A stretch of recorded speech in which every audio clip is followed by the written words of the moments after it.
Does the Bible say that money is bad? That's what we're going to talk about today.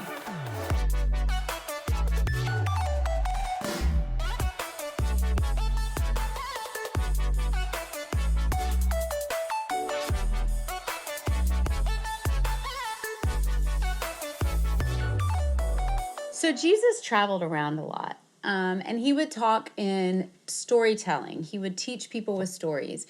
And today we're looking at this moment where Jesus almost gets baited into this family argument about an inheritance. Yeah, so Luke chapter 12, part of our 50 stories that everybody should know from the New Testament. Luke chapter 12 is, like you said, this guy comes by and he asks Jesus, he says, you need to tell my brother to divide the inheritance with me. And so, Sounds like our kids. right, yeah. You need to tell them to behave. Yeah, you need to. And so Jesus, like you said, this guy's trying to get Jesus to weigh in on this family issue, and Jesus takes advantage of the situation, and he does a teaching actually about the heart and possessions, and he does it by telling a story, and I love it. A lot of people have called this the bigger barn story, and so Jesus says there's this, wealthy guy who has just a bumper crop, and he's like, I don't have a place to store my crops. What am I going to do? And the guy's like, well, you know what? I'm gonna tear down my barns and I'm gonna build bigger barns. This is gonna be awesome. And God says to him, calls him a fool, and he says, you fool. This very night your life will be demanded from you. Then who will get what you have prepared for yourself? And Jesus says this is how it'll be for anyone who stores up things for himself, but is not rich toward God. And then Jesus goes on to do this teaching about worry and anxiousness. He's like, don't worry, about what you're going to eat, about your body, what you're going to wear. Look at the birds, God clothes them. The sparrow's beautiful, doesn't worry about what it's going to wear, all this stuff. Consider the lilies. Jesus is doing all this teaching. Probably, if you can imagine it, he's just probably going like, look at that flower there. Look at that bird. Have you ever seen anything as beautiful as that bird? But he's doing all this teaching. And at the end of it, he says, so here's the deal. Don't be afraid. Don't be afraid. For your Father has been pleased to give you the kingdom.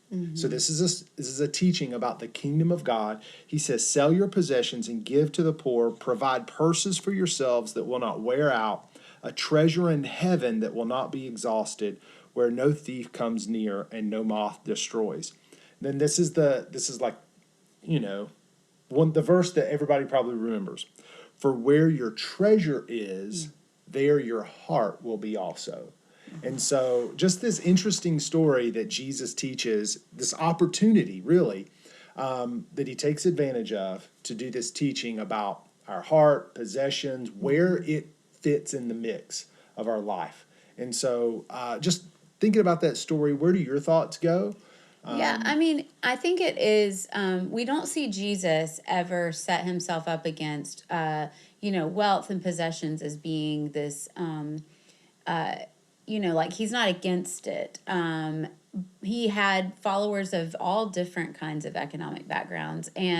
But what we do see him do consistently in the stories and in conversations is really stand firm against anything that would distract or deter someone from the kingdom of God. Anything that's going to be a distraction, that's going to be in your way. And so, I think in this moment, you've got this, I think about this family and this person that, I've been in a family inheritance, situation before, and it's stressful. And in this time, it would have even had more meaning than it has today, probably. And, so he's telling this person and the crowd that's listening, like, you don't need to be so worried about that. God can take care of you. God will take care of you. Don't focus on, the wealth and the material possessions right now in this life, because those things don't hold eternal value. Yeah, I mean, And it's not worth fighting your family over. let's face it, this teaching from Jesus is incredibly irrelevant and has no bearing upon the world as it is today. Right?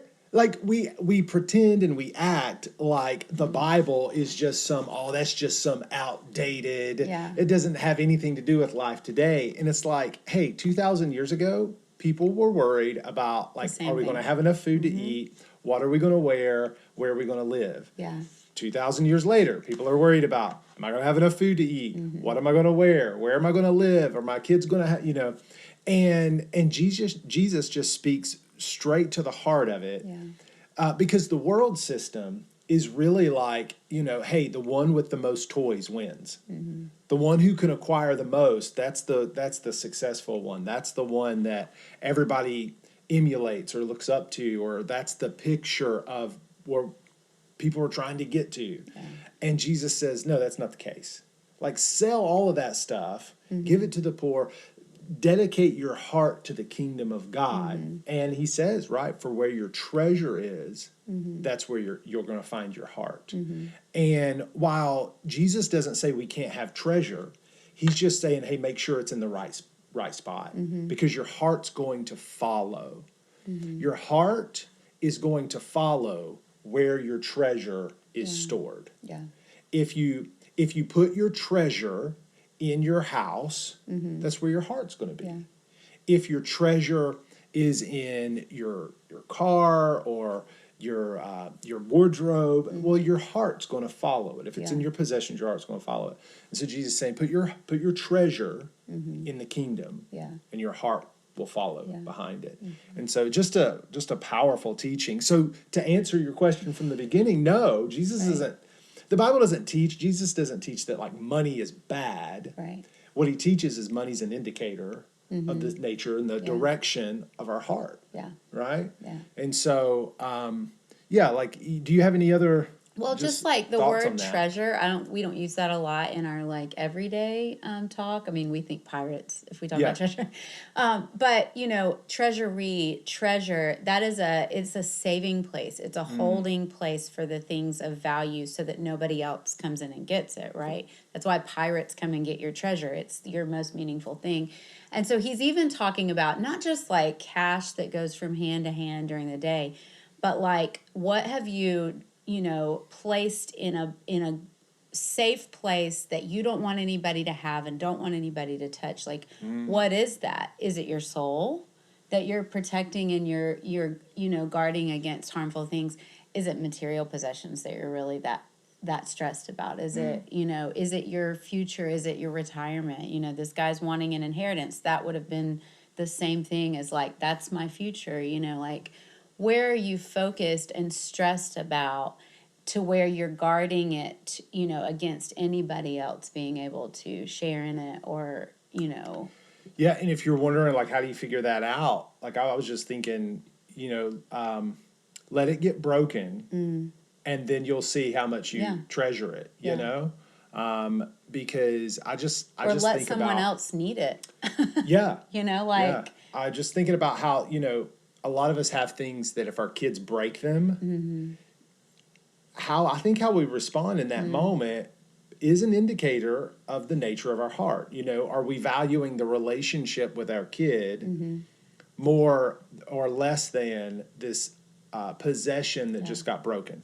Obviously not, like, there's not consequences. Right. They're You not don't saying, just hey, let 'em just break destroy everything. Yeah.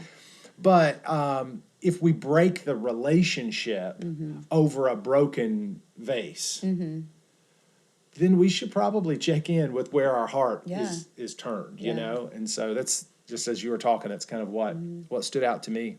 Yeah. Well, hey, thank you for joining us for another installment, another episode of our 50 stories from the New Testament that everybody should know.